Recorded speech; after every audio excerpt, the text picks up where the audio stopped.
যেখানে স্বার্থ সেখানে সবাই নিজ ইচ্ছায় চলে যায়। ভালোবাসতে পারে এমন মানুষের অভাব থাকলেও ভালো রাখতে পারে এমন মানুষের অভাব বড্ড বেশি আছে। রাগ আর ছল দুটাই একই রকম, থেমে যাওয়ার পরে বোঝা যায় যে কতটা ক্ষতি হয়েছে।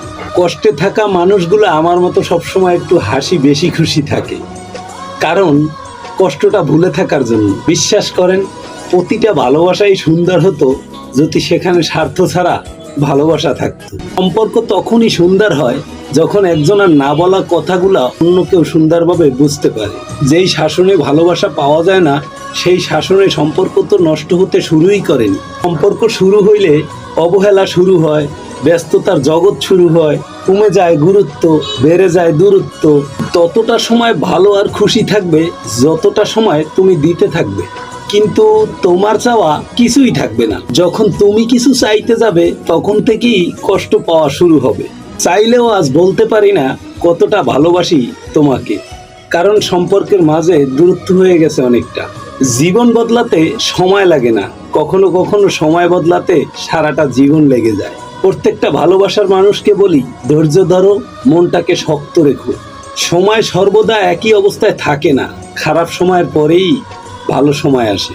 একটু কষ্টতে যে কেঁদে ফেলে সে একটু সরল মনের মানুষই হয়। ফরাজি লিটনের মতন কষ্ট নিয়ে হাসি মুখে চলাটা সব মানুষের যোগ্যতা নয়।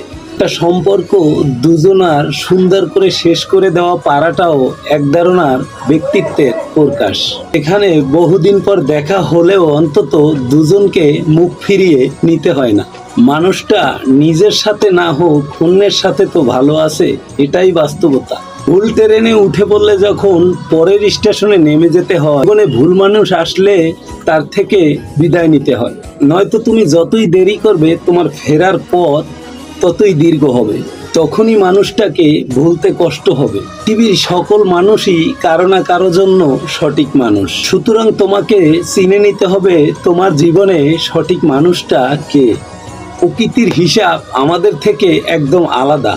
প্রকৃতি কাউকে খালি হাতে ফিরিয়ে দেয় না। আপনার সব কিছু থেকে মাপ পেলেও প্রকৃতির বিচারের কাছ থেকে মাপ পাওয়ার কোনো রাস্তা নেই। সবার হাত থেকে আপনি ছাড়া পেলেও প্রকৃতির হাতে আপনি বন্দী। একটা মজার বিষয় হচ্ছে, যে ঠগায় সেও জানে যে সে একদিন একইভাবে ঠগে যাবে, আর যে ঠগে যায় সেও ওই দিনটার কথা মনে করে যে একইভাবে সেও কাউকে ঠগিয়েছিল।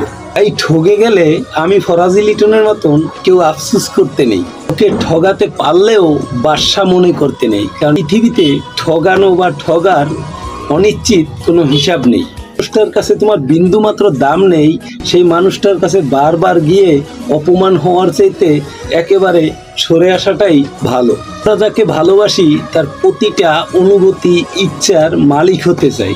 ধরেই নি যে তার ইচ্ছা অনুভূতি তার ভিতরে কিছুই নেই, তার জীবন পানিতে রূপান্তরিত হয়ে গেছে। সম্পর্কে জড়িয়ে যাওয়ার পর ওই মানুষটার মনে বিরক্ত বিরক্ত একটা ভাব চলে আসে।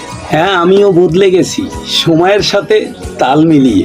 জোড়া পাখির পাতা ছিঁড়ে আমি নিজেও হারিয়ে গেছি, তার খোঁজ আমি আর রাখি না, তার নাম ধরে আমি আর ডাকি না। তোমার ভালোবাসার মানুষ নিয়ে